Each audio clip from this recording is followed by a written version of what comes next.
Vanity Fair had an article out recently. I don't know if any of you saw it. It was on Donald Trump, of course, once again on Donald Trump. But it focused on his popularity or lack thereof. Apparently, last month, his one of his henchmen, Stephen Miller, was ranting and raving about this new blog. Trump was coming back and he's going to have billions and tens of millions of followers, so on and so forth. Well, the blog mysteriously disappeared in a month or so, lasted for about 4 weeks. The story goes that, he wasn't getting a lot of followers. In fact, there were people that were making fun of him and mocking him, so on and so forth. So the blog was taken down and any traces thereof. But apparently Miller went on to say, oh, this was just some sort of preliminary thing. They're going to come up with something else. Well, apparently, Trump's popularity seems to be waning in some circles, so it seems. But what does not seem to be waning, if you listen to the press, are the attempts by the Republicans to dismantle what we know as democracy as it is now. I'd mentioned some time ago that the Republicans are waging war in at least 43 states trying to put voter suppression laws in. And in Texas right now, they might be successful. The Democrats staged, I guess, with an Alamo, their last stand. But Governor Greg Abbott has come back and is going to try to penalize the Democrats, and perhaps this will go through. There are also instances where at least 19 Republicans, I think in the House or in local governments, are really hanging on to this QAnon conspiracy nonsense. And it seems like it may be gaining, some steam.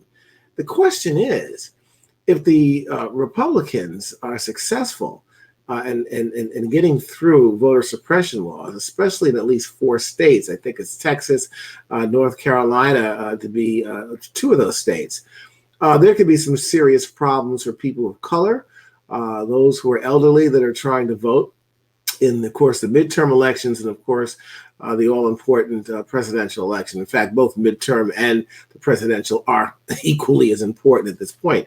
Where are we with our democracy? What is going on with that? And I also wanted to touch upon something else about the NBA and what's happening there, but I want to focus on this first. And who else to talk about this and give us his incredible insight is Eric Ham, the best-selling author and political analyst. Eric, welcome. Good to be here, buddy. Thanks for having me. So, you know me, I'm an eternal optimist, Eric, and I've always said that no matter what, democracy will prevail. But I got to tell you, if the press reports are right, if they're right, and the Republicans are gaining steam and trying to get these laws changed to suppress the vote, and the Democrats seem to be doing nothing about it, I don't know. Democracy just may be in trouble here. What are your thoughts? This is an interesting conversation that we're seeing take place in this country regarding democracy. And I wonder, was democracy at stake or was democracy being threatened when the Japanese were interned during World War II? Was American democracy under threat during Jim Crow? Was it under threat during the Civil Rights Movement? And so now here we are today. And now there's this question, there's this issue about democracy and is it under threat? Well, African Americans have never experienced full democracy in this country. So I would say it's always been a precarious notion for people, for Black people, and particularly people of color. So is it under threat, or is this something that people of color, Black people in particular, have always had to fight tooth and nail to ensure that this country lives up to its full ideas in terms of providing us and providing people of color with this notion of full democracy? So what Black people are experiencing and undergoing right now is nothing that Black people have not experienced, and something that we have been fighting for since we landed on these shores in 1619. That's an interesting point, an interesting perspective. But there's an additional threat here, for the lack of a better word, Eric, and I want you to weigh in on this as well. And that is the ability of state and local governments to overturn election results. Now, I'm not the analyst that you are. I don't recall this being the case at any other time in our history.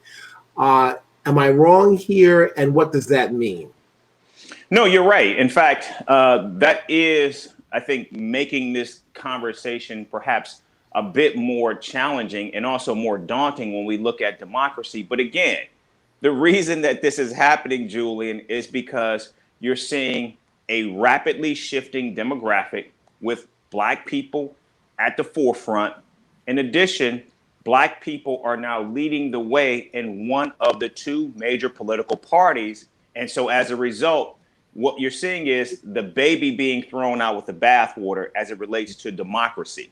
So, yes, this is certainly problematic. And yes, it does complicate and it does put a greater spotlight on democracy writ large. But the reason for that is because it is African Americans who are leading the way. If you go back to 2008, it was because of the push of Black people that actually elevated Barack Obama to becoming the first African American president.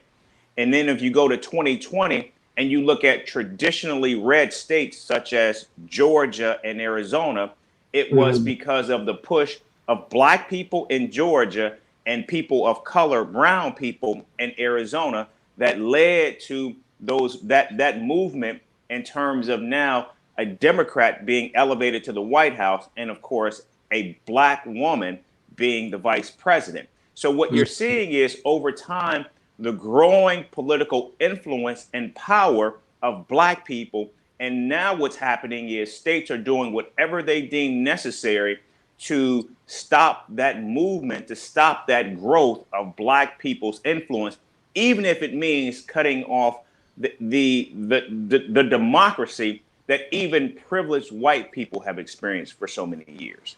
I got to tell you, I guess it's a desperate move. I guess the question, though, is, Eric Ham, what can be done about it? I'm looking at this movement that you're talking about in terms of Black and brown people of color slowly starting to emerge as power brokers in this democratic system of ours that we have in this country.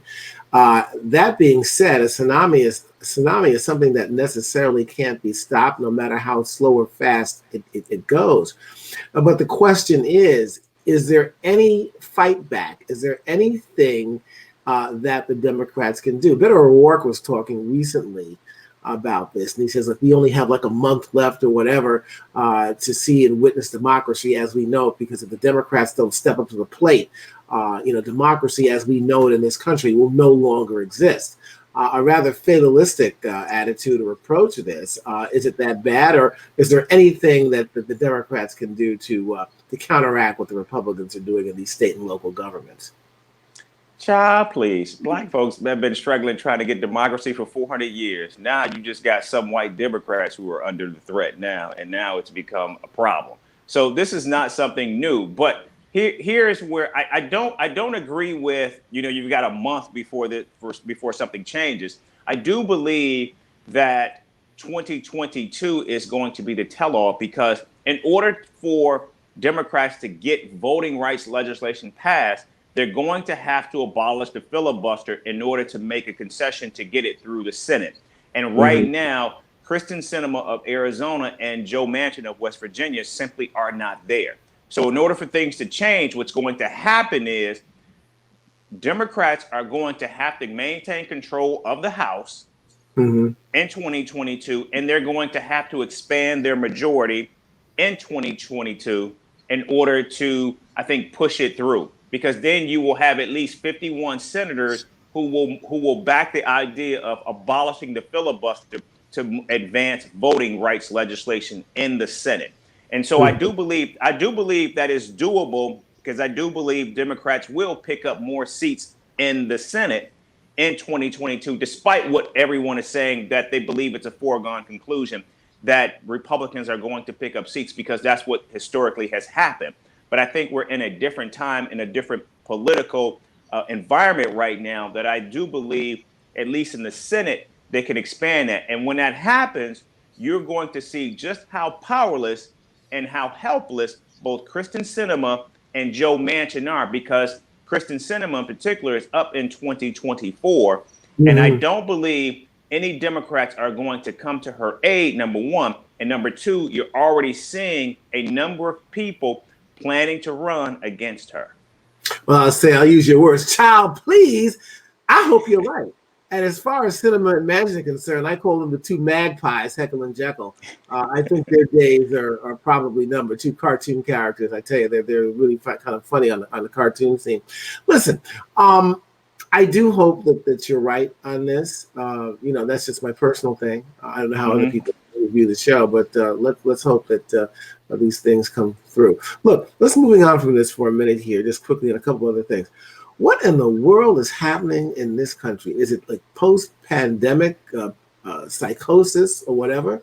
The NBA, you've got fans that are just absolutely going crazy. Now, a few years ago, you remember that infamous scene. I think it was in the Detroit arena. That's your hometown, where I think it was some water was thrown in a cup. Who was it? Was that I can't remember the player. Ron Artest.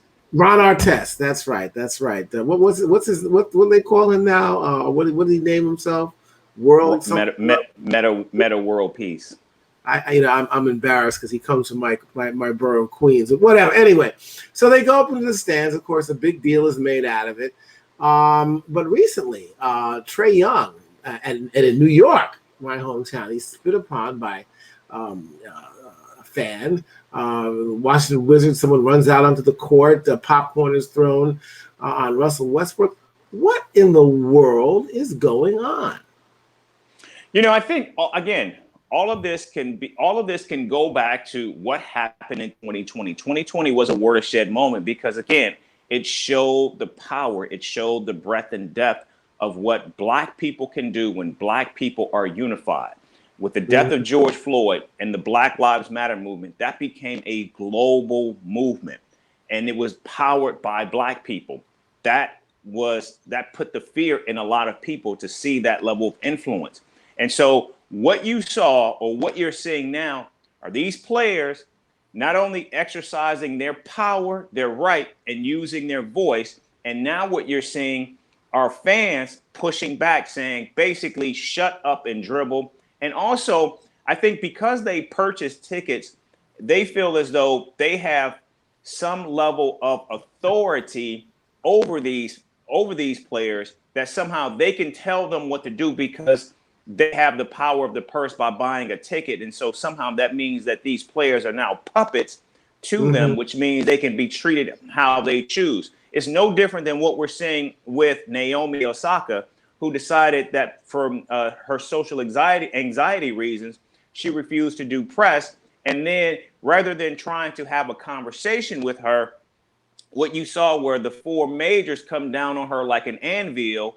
And then, of course, she walks away. Now, what business sense does it make to basically tell the number 2 player in the world, a young lady who has made more money in 1 year than any other female athlete in history? So that alone tells you the power that she has.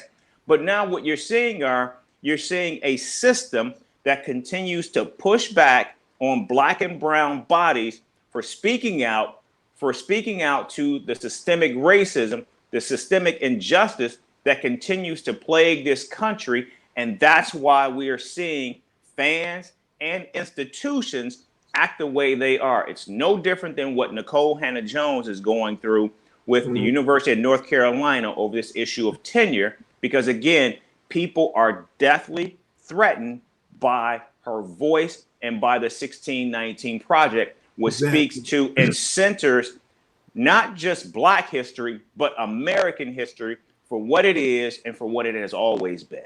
Well, Eric, and that's a good point. It comes down to race again. I had this expression at our old network: if it's not about the money, it's about the money. If it's not about race, it's about race. And we're seeing that again, time and time again here. Look, I think people with right mind, and even those who are kind of off the fringes on the right or even the left, they know what's right and what's wrong for the most part, unless they're totally crazy. My point is this. There are certain things that are very simple to me, and it requires no investigation. It requires no debate. It requires none of that stuff. If you spit on me, lifetime ban and criminal prosecution. If you throw popcorn from the stands and you're throwing it on my head, lifetime ban. No, without speculation or you can no, lifetime ban from every arena. And then criminal prosecution. This is assault and battery. This is very simple to me.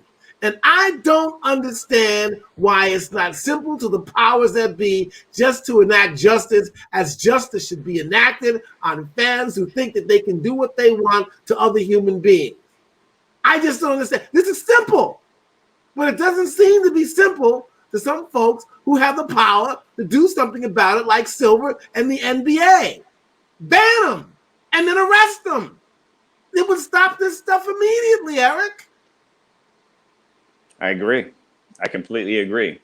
And clearly, I mean, we're talking a multi-billion-dollar league and multi-billion-dollar entities in terms of the teams themselves, the revenue that they generate for their respective cities, and also the power of the league. And we know all of these leagues, baseball, NBA, football, they work in tandem with their local police departments and local law enforcement. They can go to their DAs, they can go to the police and say, we want to see charges brought against these people. I mean, this whole idea of a ban, it does not negate the fact that someone thought amongst thousands of other people that it would be okay to simply assault these individuals. And why is that? Because again, these are black and brown bodies that we're talking about, and therefore somehow they should be immune from prosecution. They should be immune from punishment. And again, it all goes back to this idea of justice, racial and social, because again, that's what people have been calling for. And I think what you're seeing is, again, a system that is trying to recenter itself after a year of turmoil. And now what they're saying is, we're coming out of a pandemic, put all that stuff aside, go back to hitting a tennis ball, shooting a basketball, shut up and play sports. Well, Eric, I think it was an old Bob Dylan tune. I'm not sure. The times they are changing. Or you go to Aretha Franklin one day. We're not going to stop till we get to the other side. Look, the tsunami is coming, baby. There's nothing that can be done about it. And these folks better either get on board or move off to the other side. Get out the way. What do they say in the Marines? Lead, follow, or get the hell out the way. Well, they better get out the way because ain't no stopping this now. What's that song? McFadden, ain't no stopping us now. We're on the move. I'm going crazy at the end of the day. But I'm serious. This is getting ridiculous. I mean, come on. Why not have equal opportunity for everybody? What is this craziness that people have to hold on to something that's just not right? It's just crazy. Because it's something that people have held on to. Look, you talk about the number of states that are pushing through voter suppression. Look at the number of states that are also pushing to ban what they consider critical race theory, to simply talk about the history of this country. We just honored, or we just commemorated the massacre in Tulsa that took place 100 years ago. That was something that was literally written. It wasn't rewritten. It was written out of history, locally, state, and nationally. And for the first time, you saw a sitting U.S. president go to the Greenwood community known as Black Wall Street in Tulsa, Oklahoma, and acknowledge this was a massacre. And the only reason that most people know about it today is because of a hit television show. And people even then were like, is this real? Is this real? Did something like this even really happen? Yes, it did.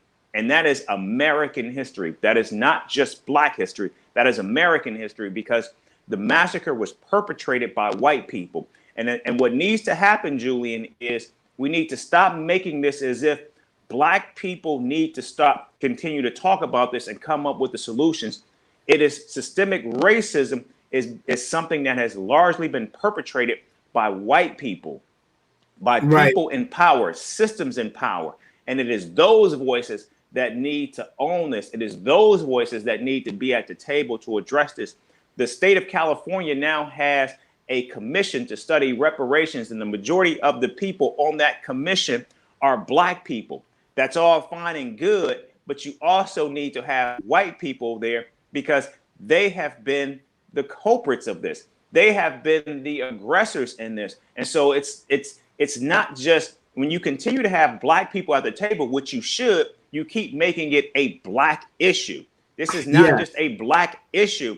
This is an issue that white people need to own, that systems of power run by white people need to own and need to come up with solutions as well. They need to be at the table. They need to be doing the hard work. Let me break this down. Racism in this country is not a Black person's problem. It's not. It's a white person's problem. I mean, look, you can't have a system that you put in place, slavery or whatever it is, Jim Crow, whatever. You start this problem and then you say, okay, well, we started this, but we want you, Black folks, to figure this out. This is insanity. And let me just say this also. Tulsa, Oklahoma, Greenwood, was just one of at least 24 Black communities that suffered the same fate. When we also know as Rosewood in Florida, there was another a huge one, and I think it was Wilmington, North Carolina. Over 24. This is not an isolated incident. And it's every time people of color started to raise them, because why can't you build yourselves up, bring yourself by your boots up? Well, how come you can't do the same things that my ancestors did when we came over from Italy and Russia and stuff like that? Because every time that we tried to raise ourselves up from our bootstraps, there was something that knocked us down. Always. Do you know how many businesses? There were like, I think, 21 churches in Tulsa and Greenwood. There were like 6 people that owned private airplanes.